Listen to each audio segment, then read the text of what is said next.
आज तपाईहरुको सामना आज म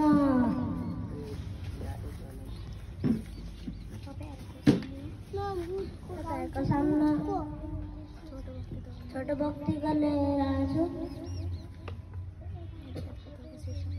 मेरो वक्तव्यको शीर्षक रहेछ मेरो स्कुलमा 2टा वर्षसम्म म कक्षा 1 मा पढ्छु। मेरो विद्यालयको नाम ससानमोडी स्कुल हो। मेरो विद्यालय कमल 6 मा छ।